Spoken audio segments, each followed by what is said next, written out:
الحمد لله رب العالمين والصلاة والسلام على أشرف الأنبياء والمرسلين نبينا محمد وعلى آله وأصحابه أجمعين وعلى من تبعه بإحسان إلى يوم الدين أما بعد. கண்ணியமிக்க சகோதர சகோதரிகளே, இரவு தொழுகையில் குர்ஆன் முழுமையாக ஓதி முடிக்கப்பட்டது. இவ்வாறு குர்ஆனை முடிக்கும் பொழுது சில அல்லது பல இடங்களில் தொழுகையில் என்ன செய்வார்கள், இறுதி 2 ரக்காத்தில் முதல் ரக்காத்திலேயே நாஸ் வரை ஓதிவிட்டு 2வது ரக்காத்தில் சூரத்துல் ஃபாத்திஹாவுக்கு பிறகு மீண்டும் அலிஃப் லாம் மீம் ஸாலிகல் கிதாபு லா ரைப ஃபீ என்று குர்ஆனை ஆரம்பித்து தான் என்ன செய்வார்கள், குர்ஆனை முடித்து விட்டோம் அடுத்து ஓத மாட்டோம் என்று இல்லாமல் முடித்தவுடன் மீண்டும் ஆரம்பித்து விட வேண்டும் என்பதை சுட்டிக்காட்டும் விதத்திலே இப்படி செய்வார்கள். ஆனால் இப்படி செய்வதற்கெல்லாம் எந்த ஒரு ஹதீஸிலும் ஆதாரம் கிடையாது. ஹதீஸில் வராத ஒரு விஷயத்தை கடைபிடித்து செய்யும் பொழுது அது சொல்லப்போனால் பிதஅத்தாக மாறிவிடும். அப்படி செய்யக்கூடாது. அதே போல் குர்ஆனை தொழுகையில் இவ்வாறு இரவு தொழுகையில் ரமதான் மாதத்தில் ஓதி முடித்தாலும் சரி, அல்லது தனிப்பட்ட முறையில் நாம் குர்ஆனை ஓதி முடித்தாலும் சரி, ஹத்முல் குர்ஆனுக்கு குர்ஆனை ஓதி முடிப்பதற்கென தனி துவா எதுவும் கிடையாது. ஆனால் பல முஸ்ஹஃப்களில், அதாவது குர்ஆன் பிரதியில் இறுதியில் நீங்கள் எடுத்து பார்த்தால் துஆயே ஹத்மே குர்ஆன் என்று எழுதியிருப்பார்கள். குர்ஆன் ஓதி முடிப்பதற்கான துவா என்று ஒரு பெரிய துவா ஒன்று இருக்கும். அதில் அலிஃப்க்கு பதிலாக யா அல்லாஹ் நமக்கு இதை வழங்குவாயாக, பா, இந்த குர்ஆனை ஓதும் பொழுது எங்கெல்லாம் பா வந்ததோ அந்த பா என்கிற அந்த உச்சரிப்புக்கு பதிலாக இதை வழங்குவாயாக, தா உச்சரித்ததுக்கு பதிலாக இதை வழங்குவாயாக என்று அலிஃப் பா தா சா என்று ஒரு பெரிய துவா. ஒபில் அலிஃபி உல்ஃபத்தன் ஒபில் பா இபர்கத்தன் ஒபில் தா இ தௌபத்தன் ஒபில் சா இ சவாபன் ஒபில் ஜீமி ஜமாலன் என்று வரிசையான ஒரு துவா. அதெல்லாம் ஹதீஸில் வந்த துவா கிடையாது. அதற்கு கீழே ஒரு சிறிய துவா போட்டிருப்பார்கள், குர்ஆனை படித்து முடித்த பிறகு இதை ஓத வேண்டும் என்று. இதெல்லாம் ஹதீஸில் வந்த மஸ்னூன் பிரார்த்தனைகள் கிடையாது. ஆக அதையெல்லாம் ஓதக்கூடாது. ஆம், தனிப்பட்ட முறையில் நாம் குர்ஆனை ஓதி முடிக்கிறோம் என்று சொன்னால் நன்மையான ஒரு காரியம் அது. குர்ஆனை ஓதி முழுமையாக முடிப்பதென்பது நன்மையான ஒரு காரியம். ஆக அந்த நன்மையான காரியத்தை செய்து முடித்த பிறகு தனிப்பட்ட முறையில் நாம் என்ன செய்யலாம், கையேந்தி அல்லாஹ்விடத்தில் பிரார்த்தனை செய்யலாம். நன்மையான அந்த காரியத்தை அல்லாஹ்விடம் வசீலாவாக கொண்டு பிரார்த்தனை செய்யும் விதத்திலே குர்ஆன் ஓதி முடிக்கக்கூடிய ஒருவர் தனிப்பட்ட முறையில் கையேந்தி துவா செய்தால் அது அனுமதிக்கப்பட்டது. ஆனால் அதற்கென தனியாக ஒரு துவாவை எழுதி வைத்து அது ஒரு மஸ்னூன் துவா போன்று நபிகள் நாயகம் சொல்லிக் கொடுத்த பிரார்த்தனையை மக்களுக்கு சொல்லிக் கொடுப்பது, அதை ஓதும்படி வலியுறுத்துவது என்கிற விதத்தில் செய்வது பிதஅத்தான ஒரு காரியமாகும். அடுத்ததாக அன்பானவர்களே, இன்று முதல் இந்த இரவு தொழுகை முதல் இந்த ரமதான் மாதத்தின் இரவு தொழுகை முடிந்துவிட்டது. யார் அல்லாஹ்வுக்காக இந்த 30 இரவு தொழுகையையும் தவற விடாமல் கடைபிடித்து தொழுதார்களோ அவர்களுக்கு உள்ள நற்செய்தி என்னது? நபி ஸல்லல்லாஹு அலைஹி வஸல்லம் அவர்கள் சொல்கிறார்கள், சஹீஹ் புகாரியுடைய ஹதீஸிலே, மன் காம ரமதான ஈமானன் வஹ்திசாபன் குஃபிர லஹு மா தகத்தம மின் தம்பி. எவர் ஒருவர் ரமதான் மாதம் முழுவதும் நின்று வணங்குவாரோ, இந்த இரவு தொழுகை தொழுவாரோ, அல்லாஹ் மீது நம்பிக்கையோடு இந்த நன்மைக்கு பதிலாக அல்லாஹ் கூலி வழங்குவான் என்கிற ஆதரவோடு எவர் ரமதான் மாதம் முழுவதும் நின்று வணங்குவாரோ அவருடைய முந்தைய பாவங்கள் மன்னிக்கப்படும். முந்தைய பாவங்கள் மன்னிக்கப்படும் என்பதற்கு இந்த ஹதீஸில் என்ன பொருள்? சிறிய பாவங்கள், பெரும் பாவங்கள் கிடையாது, சிறு பாவங்கள் இன்ஷா அல்லாஹ் நன்மையான காரியங்கள் செய்யும் பொழுது மன்னிக்கப்படும் என்றுதான் இந்த ஹதீஸை நாம் புரிந்து கொள்ள வேண்டும். காரணம், பெரும் பாவங்கள் சிறு பாவங்கள் என்று எல்லா பாவங்களையும் நம்முடைய பதிவு புத்தகத்திலிருந்து அழிக்கக்கூடிய அமல்கள் என்று சொன்னால் அது 3 அமல்கள் தான். 3 அமல்கள் நம்முடைய பெரும் பாவங்களையும் சிறு பாவங்களையும் அனைத்து பாவங்களையும் அழித்துவிடும்.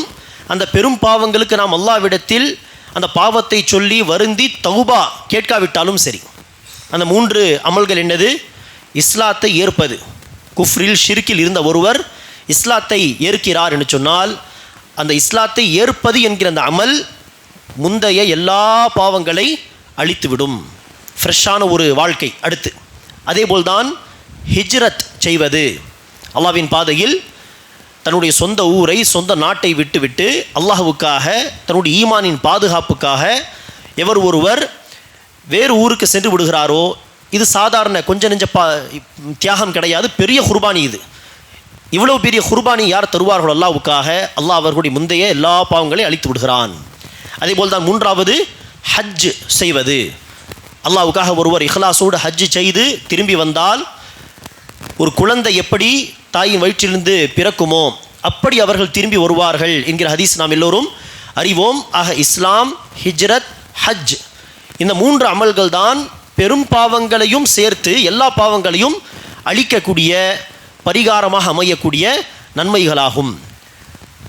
அமர் பின் ஆஸ் என்கிற சஹாபி இஸ்லாத்தை தழுவிய பொழுது, அவர்கள் இஸ்லாத்தை வருவதற்கு முன்பாக சிலை வணங்கியாக இருந்து ஷிர்க் செய்தது மட்டுமல்லாமல் இஸ்லாத்திற்கு பெரிய எதிரியாக இருந்தவர். ஆரம்ப காலகட்டத்தில் இஸ்லாத்திற்கு எதிராக பல விதத்தில் செயல்பட்டவர். ஆனால் இஸ்லாத்தை தழுவினார். அல்லாஹ் அவர்களுக்கு ஹிதாயத்தை கொடுத்தான். அப்போது அவர்கள் பயந்தார்கள். ரசூலிடத்தில் கேட்டார்கள், யா ரசூல் அல்லாஹ், நான் இதுவரை செய்த பாவங்களை அல்லாஹ் மன்னிப்பான் என்று சொன்னால் நான் இஸ்லாத்தை ஏற்பதற்கு தயாராக இருக்கிறேன். நான் இஸ்லாத்தை ஏற்பதற்கு தயாராக இருக்கிறேன். ஆனால் ஒரு கண்டிஷன் என்ன? என்னுடைய முந்தைய பாவங்களை அல்லாஹ் மன்னிக்க வேண்டும். அந்த கேரண்டியை நீங்கள் தர முடியுமா? நான் இஸ்லாத்தை ஏற்பதற்கு தயாராக இருக்கிறேன் என்று சொல்ல நபி ஸல்லல்லாஹு அலைஹி வஸல்லம் சொன்னார்கள், அம தத்ரிய அம்ர், அம்ர் அவர்களே, உங்களுக்கு தெரியாதா? அன்னல் இஸ்லாம் யஹ்திமு மா கான கப்லஹ், இஸ்லாம் முந்தைய எல்லா பாவங்களையும் அழித்துவிடும். வல் ஹிஜ்ரத்து தஹ்திமு மா கான கப்லஹ், ஹிஜ்ரத் முந்தைய எல்லா பாவங்களையும் அழித்துவிடும். வல் ஹஜ் யஹ்திமு மா கான கப்லஹ், அதே போல் ஹஜ் முந்தைய எல்லா பாவங்களையும் அழித்துவிடும். ஆக இந்த 3 அமல்கள் எல்லா பாவங்களை அழிக்கக்கூடியது. இதை தவிர இரவு தொழுகை ரமதான் மாதத்தில் தொழுதால் முந்தைய பாவங்கள் அழிக்கப்படும். லைலத்துல் கத்ர் இரவில் நின்று வணங்கினால் முந்தைய பாவங்கள் அழிக்கப்படும். உது செய்தால் பாவங்கள் விழுந்துவிடும். தொழுதால், ஐவேளை தொழுதால் இடைப்பட்ட பாவங்கள் அழிந்துவிடும் என்றெல்லாம் ஹதீஸுகள் வருமே, அதற்கு என்ன பொருள்? சிறு பாவங்கள் அழிந்துவிடும் என்றுதான் பொருள். இதை நபிகள் நாயகம் ஸல்லல்லாஹு அலைஹி வஸல்லம் தெளிவாக ஒரு ஹதீஸிலே சொல்கிறார்கள், அல் ஜும்அத்து இலல் ஜும்அத்தி அஸ்ஸலவாத்துல் ஹம்ஸ் வல் ஜும்அத்து இலல் ஜும்அத்தி வ ரமதான் இலா ரமதான் கஃபாரத்துன் லிமா பைனஹுன்ன மஜ்துனிபத்தில் கபாயிர். ஐவேளை தொழுகை, அதேபோல் ஒரு ஜும்மா தொழுதுவிட்டு அடுத்த ஜும்மா தொழுவது, ஒரு ரமதானில் வணங்கி வழிபட்டு அடுத்த ரமதானிலும் வணங்கி வழிபடுவது இடைப்பட்ட பாவங்களை அழிக்கக்கூடிய கஃபாரா ஆகும். இடைப்பட்ட பாவங்களை, இடைப்பட்ட காலத்தில் செய்த பாவங்களை அழிக்கக்கூடிய பரிகாரமாகும். மஜ்துனிபத்தில் கபாயிர், பெரும் பாவங்களை தவிர்த்து கொண்டால் என்று ஒரு நிபந்தனையை நபி ஸல்லல்லாஹு அலைஹி வஸல்லம் போடுகிறார்கள். அந்த அடிப்படை என்பானவர்களே, இந்த ரமதான் மாதத்தில் இந்த 30 இரவு தொழுகையும் தொழுத மக்களுக்கு நற்செய்தி ஹதீஸில் உண்டு, முந்தைய பாவங்கள் மன்னிக்கப்படும் என்று. ஆனால் அந்த சிறப்பை அடைவதற்கு நாம் என்ன செய்ய வேண்டும்? பெரும் பாவங்களை தவிர்த்து வாழ்பவர்களாக இருக்க வேண்டும். அல்லாஹ்வுக்கு பயந்து நாம் பெரும் பாவங்களை செய்வதில்லை. ஆம், சிறு பாவங்கள் தெரிந்தோ தெரியாமலோ நாம் செய்கிறோம் என்று சொன்னால் அந்த சிறு பாவங்களை அல்லாஹ் என்ன செய்வான்? நாம் கடமையான விஷயங்களை தவறாமல் செய்து வருகிறோம், பெரும் பாவங்களை அல்லாஹ்வுக்கு பயந்து விட்டு விடுகிறோம் என்று சொன்னால் அதற்கு பகரமாக அல்லாஹ் சுப்ஹானஹு வ தஆலா சிறு பாவங்களை இந்த அமல்களுக்கு பதிலாகவே அல்லாஹ் மன்னித்து விடுவான். தௌபா கேட்காமலே மன்னித்து விடுவான். இது அல்லாஹ்வுடைய அருள். இது அல்லாஹ் சுப்ஹானஹு வ தஆலாவுடைய அருளின் ஒரு எடுத்துக்காட்டு, அல்லாஹ்வுடைய கருணையின் எடுத்துக்காட்டு. ஆனால் அதற்கு அடியார்களாக நாம் செய்ய வேண்டிய முயற்சி தான் பெரும் பாவங்களை தவிர்த்திருப்பது. தொழுகையை விடுவது பெரும் பாவம், சொல்லப்போனால் மிகப்பெரிய பாவம், குஃபுர் வரை போகக்கூடிய ஒரு பாவம் கடமையான தொழுகை விடுவது. ஆக கடமையான இந்த வணக்கங்களை விடக்கூடாது, அதை பேணி பாதுகாத்து செய்பவர்களாக இருக்க வேண்டும். அது மட்டுமல்லாமல் விபச்சாரம், வட்டி, கொலை, திருட்டு போன்ற எந்த பாவங்களை மார்க்கம் பெரும் பாவம் என்று சுட்டி காட்டுகிறதோ அதையெல்லாம் அல்லாஹ்வுக்கு பயந்து நாம் தவிர்க்கக்கூடியவர்களாக இருந்து தெரிந்தோ தெரியாமலோ சிறு பாவங்களை செய்கிறோம் என்று சொன்னால் இந்த 30 நாள் இரவு தொழுகை தொழுததற்கு பதிலாக அல்லாஹ் அதை மன்னித்து விடுவான். ஐவேளை தொழுதால் அல்லாஹ் அந்த சிறு பாவங்களை மன்னித்து விடுவான். வுது செய்தால் அல்லாஹ் சிறு பாவங்களை மன்னிப்பான். ஆக இந்த சிறப்பை அடைவதற்கு நாம் எடுக்க வேண்டிய முயற்சி தான் பெரும் பாவங்களை நெருங்காமல் இருப்பது, அல்லாஹ்வின் பயத்தை கொண்டு, இறைச்சத்தை கொண்டு. அதேபோல் அன்பானவர்களே, இந்த 30 நாட்கள் தவறாமல் யார் இரவு தொழுகை தொழுதார்களோ அவர்கள் தெரிந்து கொள்ள வேண்டிய ஒரு பாடம் என்னவென்றால், இந்த 30 நாள் இந்த ரமதான் மாதத்தில் இரவு தொழுகை விடாமல் இன்ஷா அல்லாஹ் தொழ வேண்டும் என்று உறுதியான நாட்டத்தை வைத்து அதற்கு நாம் முயற்சி செய்தால் அந்த காரியத்தை செய்வது சாத்தியம்தான். அல்லாஹ்வுடைய உதவி நமக்கு கிடைக்கும் என்பதற்கான எடுத்துக்காட்டு என்னது? இந்த 30 நாள் தவறாமல் தொழுதது. ஆரம்பத்தில் ஒரு நியத்து வைத்தோம், இன்ஷா அல்லாஹ் இந்த ரமதான் ஒரு நாள் ஒரு இரவு விடாமல் 30 நாளும் 29 நாளும் இரவு தொழுகை தொழ வேண்டும். அந்த சிறப்பு நாம் அறிந்தவர்களாக இருந்தால் இந்த முந்தைய பாவங்கள் அளிக்கப்படும் என்கிற சிறப்பை எப்படியாவது அடைய வேண்டும், இந்த ரமதான் விடக்கூடாது என்று நியத்து வைத்து தானே அடுத்து நீங்கள் செயல்பட்டிருப்பீர்கள். 30 நாள் விடாமல் தொழுதவர்கள் ஆரம்பத்தில் ஏற்பட்ட ஒரு நியத், இந்த சிறப்பை அடைய வேண்டும் என்கிற ஒரு நல்ல எண்ணம், அதற்கு ஏற்ப முயற்சி. கண்டிப்பாக இடையில் ஏதாவது வேலைகள் வந்திருக்கும், ஜமாத்து விடுபட்டு போயிருந்தாலும் வீட்டில் நீங்கள் தனியாக தொழுதிருப்பீர்கள்.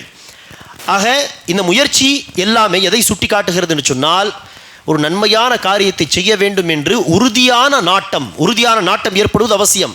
உறுதியான நாட்டத்தை ஏற்படுத்தி அந்த நாட்டத்துக்கு ஏற்ப நாம் முயற்சி செய்தால் அல்லாஹ் என்ன செய்கிறான், அந்த காரியத்தை இலகுவாக்குகிறான் என்பதற்கு மிகப்பெரிய ஒரு எடுத்துக்காட்டு 30 நாள் இரவு தொழுகை தவறாமல் தொழுதது. ஆக இதே சட்டம்தான் மற்ற எல்லா நன்மையான காரியங்களுக்கு பொருந்தும். நாம் பல முறை இந்த ரமதான் மாதத்தில் சொல்லியிருக்கிறோம், ரமதான் மாதம் போன பிறகும் குர்ஆன் ஓதுவதை விடாதீர்கள். ஆக உதாரணத்திற்கு குர்ஆன் ஓதுவது என்பதை நீங்கள் எடுத்துக்கொண்டால், இந்த அடுத்த ரமதானுக்கு மத்தியில் உள்ள இந்த 11 மாதங்கள் நான் அடிக்கடி குர்ஆனை எடுத்து ஓதுவேன். குறைந்தது 3 மாதத்தில் ஒரு குர்ஆனை நான் இன்ஷா அல்லாஹ் முழுமையாக படித்து முடிப்பேன் என்று ஒரு உறுதியான நாட்டத்தை ஏற்படுத்தி கொள்ளுங்கள். அதற்கு ஏற்ப முயற்சி செய்யுங்கள். நிச்சயமாக அல்லாஹ் சுப்ஹானஹு வ தஆலா எப்படி இந்த 30 நாள் தொழுவதற்கு உதவி செய்தானோ அதே போல் என்ன செய்வான், இந்த நல்ல எண்ணத்துக்கு ஏற்ப செயல்படுவதற்கும் அல்லாஹ் உதவி செய்வான். ஆக உறுதியான நாட்டத்தை ஏற்படுத்தி கொண்டு அல்லாஹ் மீது ஆதரவு வைத்து முயற்சி செலவு செய்தால் நிச்சயமாக நன்மையான காரியங்கள் செய்வது இலகுவாக்கப்படும். முஆஸ் பின் ஜபல் ரலியல்லாஹு அன்ஹு அவர்கள் நபி ஸல்லல்லாஹு அலைஹி வஸல்லம் அவர்களிடத்தில் கேட்டார்கள், மிகப்பெரிய நன்மையான காரியம் எது? நபி ஸல்லல்லாஹு அலைஹி வஸல்லம் சொன்னார்கள், மிகப்பெரிய நன்மையான காரியம் என்பது தொழுகை நிலைநாட்டுவது, ஜகாத் கொடுப்பது என்று இஸ்லாத்தின் அடிப்படை தூண் தொழுகையாகும். அதே போல தர்மம் கொடுப்பது, உச்சக்கட்ட ஒரு நன்மை ஜிஹாத் என்றெல்லாம் சொல்லிவிட்டு ரசூல் அவர்கள் சொல்வார்கள் அந்த ஹதீஸிலே, இது எல்லாம் கஷ்டமான காரியங்கள், ஆனால் அல்லாஹ் நாடினால் இந்த காரியங்கள் செய்வது ஒரு அடியாருக்கு இலகுவாகிவிடும். ஆக அல்லாஹ் மீது ஆதரவு, முயற்சி என்பது இரண்டும் சேர்ந்தால் நன்மையான காரியங்களை நடைமுறைப்படுத்துவது லேசாகும் என்பதற்கு ஒரு எடுத்துக்காட்டு தான் இந்த 30 நாட்கள் தவறாமல் தொழுதது. ஆக இதே அடிப்படையில் நாம் என்ன செய்ய வேண்டும், எல்லா நன்மையான காரியங்களுக்கு நல்ல எண்ணம் கொள்ள வேண்டும். நபி ஸல்லல்லாஹு அலைஹி வஸல்லம் அவர்கள் ஒரு ஹதீஸிலே சொல்கிறார்கள், அல்லாஹ் சுப்ஹானஹு வ தஆலா சொல்கிறான், அனா இன்த ظنி அப்தி பி வ அனா மஅஹு இதா ذكرني, நான் என்னுடைய அடியானின் அபிப்பிராயத்துக்கு ஏற்ப நான் இருக்கிறேன். அதாவது என் அடியான் என்னை குறித்து என்ன எண்ணம் கொள்கிறாரோ, என்ன அபிப்பிராயம் வைக்கிறாரோ அதுக்கு ஏற்ப நானும் நடந்து கொள்கிறேன். ஆக என்ன அர்த்தம், அல்லாஹ் சுப்ஹானஹு வ தஆலா உதவி செய்வான், அல்லாஹ் இந்த காரியத்தை லேசாக்குவான் என்கிற அந்த நம்பிக்கையோடு நாம் முயற்சி செய்தால், உறுதியான எண்ணம் கொண்டால் அல்லாஹும் என்ன செய்வான், உதவி செய்வான். ஒரு முறை ஒரு போர் நடந்து கொண்டிருக்கிறது. போர் நடக்கக்கூடிய அந்த சமயத்தில் இரண்டு சஹாபாக்கள் பேசிக்கொள்கிறார்கள். களத்தை விட்டு ஒதுங்கி, அதாவது அல்லாஹ்விடத்தில் இந்த சந்தர்ப்பத்தில் துஆ செய்யலாமா, சரி என்று சொல்லி இருவரும் ஒதுங்கி நினைச்சுகிறார்கள், துஆ செய்கிறார்கள். அதில் ஒரு சஹாபி துஆ செய்கிறார், யா அல்லாஹ், இந்த போரில் நான் ஒரு மாவீரனை, எதிரிகளுடைய தரப்பில் ஒரு மாவீரனை சந்திக்க வேண்டும். எனக்கும் அந்த மாவீரனுக்கும் இடையிலே கடுமையான போர் சண்டை நடக்க வேண்டும். அவன் என்னை தாக்க வேண்டும், நான் அவனை தாக்க வேண்டும், இறுதியில் நான் அவனை உன்னுடைய பாதையில் கொன்றுவிட வேண்டும் என்று ஒரு சஹாபி துஆ செய்கிறார். இன்னொரு சஹாபி துஆ செய்கிறார், யா அல்லாஹ், இந்த போரிலே எதிரிகள் தரப்பில் நான் ஒரு மாவீரனை சந்திக்க வேண்டும், களத்தில் நான் அவரை தாக்க வேண்டும், அவன் என்னை தாக்க வேண்டும், இறுதியில் அவன் என்னை உன்னுடைய பாதையில் கொன்றுவிட வேண்டும், ஷஹீதாக்கி விட வேண்டும். ஷஹீதாக்கிய பிறகு என்னுடைய காதை அறுத்து விட வேண்டும், என்னுடைய மூக்கை அறுத்து விட வேண்டும் என்று துஆ செய்கிறார். அந்த காலத்தில் இப்படி ஒரு பழக்கம் இருந்தது. எதிரிகள் நினைச்சுவார்கள், களத்தில் தன்னுடைய எதிரியை கொன்ற பிறகும் எதிரி மீது இருக்கக்கூடிய அந்த அளவு மீறிய வெறுப்பின் காரணமாக எதிரியை கொலை செய்த பிறகும் என்ன செய்வார்கள், அந்த கோபத்தை வெளிப்படுத்தும் விதத்திலே மூக்கை அறுத்து விடுவார்கள், காதை அறுத்து விடுவார்கள், அல்லது விரல் நுனிகளை அறுத்து விடுவார்கள். இதற்கு பேர் தான் முஸ்லா. அந்த காலத்தில் முஸ்லா என்று சொல்வார்கள். ஆகவே தான் நபி ஸல்லல்லாஹு அலைஹி வஸல்லம் அவர்கள் போருக்கு சஹாபாவை அனுப்பும் பொழுதெல்லாம் பெரும்பாலும் அந்த சஹாபாவுக்கு உபதேசம் செய்வார்கள். போரில் பெண்களை கொலை செய்யாதீர்கள், சிறுவர்களை கொலை செய்யாதீர்கள், முஸ்லா செய்யாதீர்கள் என்று சொல்லி அனுப்புவார்கள். இப்படியெல்லாம் செய்யக்கூடாது. எதிரியை கொல்ல வேண்டிய ஒரு நிர்பந்தம் ஏற்பட்டால் கொல்ல வேண்டும், அது தேவை. ஆனால் கொலை செய்த பிறகு அதை மீறி என்ன செய்யக்கூடாது, மூக்கை அறுப்பது, காதை அறுப்பது என்று உடல் பகுதிகளை, பாகங்களை அறுப்பது என்பது கூடாது, முஸ்லா செய்வது ஹராம் என்று சொல்லி அனுப்புவார்கள் ரசூல் ஸல்லல்லாஹு அலைஹி வஸல்லம் அவர்கள். இப்படி ஒரு பழக்கம் இருந்தது. ஆக அந்த சஹாபியுடைய ஆசை என்னது, அல்லாஹ்வுடைய பாதையில் என்னுடைய உடல் அங்கங்களும் அறுக்கப்பட வேண்டும் என்று அவருடைய ஆசை. ஆக துஆ செய்தார்கள். கூட துஆ செய்த அந்த சஹாபி சொல்கிறார்கள், அவருடைய எதிர்பார்ப்புக்கு ஏற்ப அல்லாஹ் என்ன செய்தான், அந்த சஹாபிக்கு எதிரிகளை கொன்று ஷஹீதாகாமல் வீடு திரும்பக்கூடிய ஒரு நிலை ஏற்படுத்தினான். ஆனால் இந்த சஹாபி என்ன துஆ செய்தாரோ அதுக்கு ஏற்ப அந்த இரண்டாவது சஹாபி சொல்கிறார்கள், அவர் ஷஹீதாக்கப்பட்டார். பார்த்தால் அதே போல் அவர் துஆ செய்தது போல் அவருடைய மூக்கு, அவருடைய காது அறுக்கப்பட்ட நிலையில் இருந்தது. அதே போல் இதுக்கு சிமிலரான ஒரு சம்பவம் தான் இந்த இப்போது நான் சொன்ன சம்பவத்தை சில முஹத்திஸீன்கள் பலவீனமான ஹதீஸ் என்று சொல்வார்கள். ஆனால் அடுத்த ஹதீஸ் அது ஆதாரபூர்வமான ஹதீஸ். என்னவென்றால், நபி ஸல்லல்லாஹு அலைஹி வஸல்லம் அவர்கள் ஒரு போருக்கு பிறகு வந்த கனிமத் பொருட்களை சஹாபாக்கு மத்தியில் பங்கிட்டு தருவார்கள். அப்போது ஒரு சஹாபி அழைத்து, உங்களுக்கு உண்டான பங்கு இதோ எடுத்துக்கொள்ளுங்கள் என்று கொடுக்க, அந்த சஹாபி சொல்வார் ரசூலை பார்த்து, மத்தபஅது லிஹாதா, அல்லாஹ்வின் தூதரே, இந்த விஷயத்துக்காக வேண்டி, அதாவது போர் புரிந்து அதில் வரக்கூடிய கனிமத் பொருட்களை அடைய வேண்டும் என்பதற்காக நான் உங்களோடு சேர்ந்து போர் புரிவதற்காக வேண்டி வரவில்லை. வலாக்கின் இத்தபஅதுக கை உர்மா ஹாஹுனா, மாறாக நான் உங்களோடு சேர்ந்து ஒவ்வொரு போரிலும் வருவது, போர் புரிவதெல்லாம், உங்களை பின்தொடர்ந்து வருவதெல்லாம், அல்லாஹ்வின் பாதையில் நான் போர் புரிந்து இந்த இடத்தில் ஒரு அம்பு வந்து என்னை தாக்க வேண்டும், என்னுடைய உயிர் அல்லாஹ்வுடைய பாதையில் போக வேண்டும், அல்லாஹ்வின் பாதையில் நான் ஷஹீதாக வேண்டும், இந்த இடத்தில் ஒரு அம்பு வந்து என்னை தாக்க வேண்டும் என்று இப்படி செய்கை செய்து அவர் என்ன செய்தார், அந்த கனிமத் பொருட்களை வாங்காமலே சென்று விட்டார். அடுத்து ஒரு போர் நடந்தது. அந்த போருக்கு பிறகு சஹாபாக்கள், ஷஹீதாக்கப்பட்ட சஹாபாக்களை பார்க்கிறார்கள். ரசூல் அவர்களும் பார்வையிடுகிறார்கள். பார்த்தால் இந்த சஹாபியும் ஷஹீதான சஹாபாக்களுக்கு மத்தியில் இருக்கிறார். பார்த்தால் எங்கு அவர் விரல் வைத்து செய்கை செய்து காட்டினாரோ இந்த இடத்தில் ஒரு அம்பு வந்து என்னை தாக்க வேண்டும், நான் அல்லாஹ்வின் பாதையில் ஷஹீதாக வேண்டும் என்று சொன்னாரோ, சரியாக அதே இடத்தில் அம்பு தாக்கப்பட்ட காரணத்தினால் அவர் ஷஹீதாக்கப்பட்டிருந்தார். ஆக நாம் அல்லாஹ்விடத்தில் என்ன துஆ செய்வோமோ, என்ன எதிர்பார்ப்பு வைப்போமோ, எப்படி ஆதரவு வைப்போமோ, எப்படி நம்பிக்கை கொள்வோமோ, அதுக்கு ஏற்ப அல்லாஹ்வும் உதவி செய்வான் என்பதற்கு போர் தொடர்பான சில உதாரணங்கள்.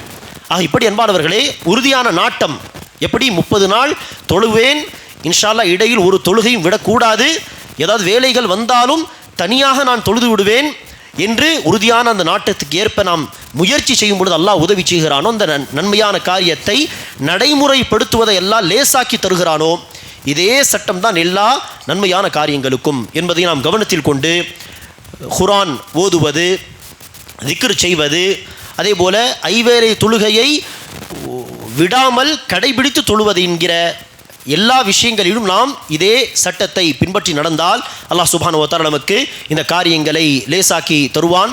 அதே போல் அன்பானவர்களை, இந்த 30 நாள் தொழுதால் என்ன சிறப்போ அது போன்ற சிறப்புகளை அடைவதற்கு அல்லாஹ் என்ன செய்திருக்கிறான், மகத்தான கூலி அடைவதற்கு பல வாய்ப்புகளை நமக்கு இந்த இடைப்பட்ட ரமதானுக்கு அடுத்து வரக்கூடிய மாதங்களில் வைத்திருக்கிறான். உதாரணத்திற்கு, யார் ரமதான் மாதத்தின் நோன்புகளை வைத்து அடுத்து ஷவ்வால் மாதத்தின் 6 நோன்புகளை கடைபிடிப்பாரோ அவருக்கு வருடம் முழுவதும் நோன்பு நோற்பதற்கான நன்மை.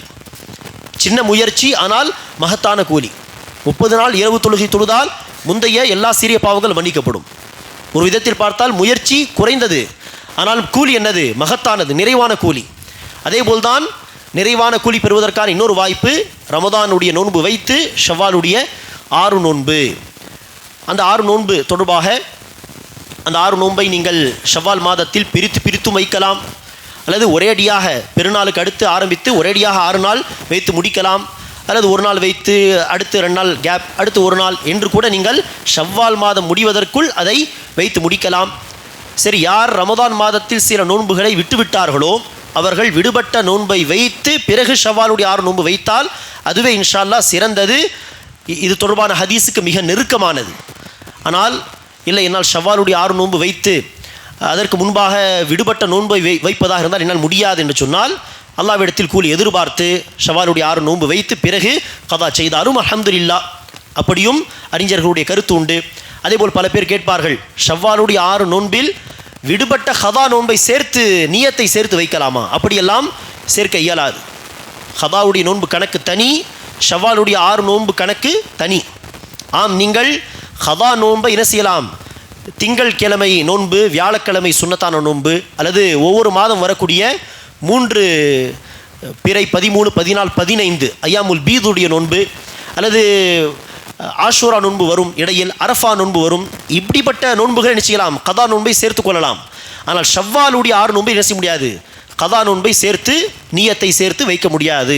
அது தனி, இது தனி என்பதை நாம் விலகிக் கொள்ள வேண்டும். அதேபோல் யார் ரமதான் மாதத்தின் நோன்புகளை வைத்து அடுத்து 11 மாதத்தில் வரக்கூடிய ஐயாமுல் பீத், அதாவது பிறை 13, 14, 15 இந்த நோன்புகளை மாத்திரம் ஒவ்வொரு மாதம் கடைபிடித்து வைக்கிறாரோ, மற்ற சுன்னத்தான நோன்புகள் வைக்காவிட்டாலும் ஒவ்வொரு மாதம் இந்த 3 நோன்பை வைப்பாரோ அவருக்கும் வருடம் முழுவதும் நோன்பு நோக்கக்கூடிய நன்மை கிடைக்கும் என்று ஹதீஸுகள் உண்டு. ஆக அல்லாஹ் சுப்ஹானஹு வ தஆலா நமக்கு நன்மையை கொள்ளையடிப்பதற்கு பல வாய்ப்புகளை வருடம் முழுவதும், ரமதான் மாதத்தில் மாத்திரமல்ல வருடம் முழுவதும் அதற்கு பலவிதமான வாய்ப்புகளை வைத்திருக்கிறான். அதை பயன்படுத்தி கொண்டு நாம் அதிகமான நன்மைகளை பெற முயற்சிக்க வேண்டும். அல்லாஹ் சுப்ஹானஹு வ தஆலா நமக்கு அந்த பாக்கியத்தை தருவானாக.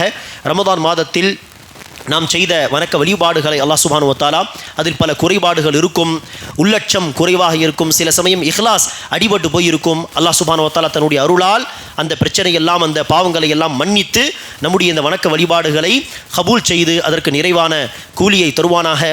நோன்பு வைத்து வணங்கி வழிபடும் இந்த காலங்களில் நாம் ஏதாவது தவறுகள் செய்திருந்தால் அல்லாஹ் அந்த தவறுகளை, பிழைகளை மன்னித்து அருள் புரிவானாக. நம்முடைய வாழ்க்கையில் மீண்டும் மீண்டும் இதே போல் பல ரமதானுகளை அல்லாஹ் சுப்ஹானஹு வ தஆலா கொண்டு வந்து அந்த ரமதானிலே இஹ்லாஸோடு வணங்கி வழிபடக்கூடிய நன்மையான காரியங்களில் ஒருவர் முந்திக் கொள்ளக்கூடிய நர்பாக்கியத்தை அல்லாஹ் சுப்ஹானஹு வ தஆலா நமக்கு வழங்குவானாக. ஆமீன். வாஹிரு தஅவானா அல்ஹம்துலில்லாஹி ரப்பில் ஆலமீன். சுப்ஹானக அல்லாஹும்ம பிஹம்திக அஷ்ஹது அல்லா இலாஹா இல்லா அன்த அஸ்தக்ஃபிருக வ அத்தூபு இலைக்.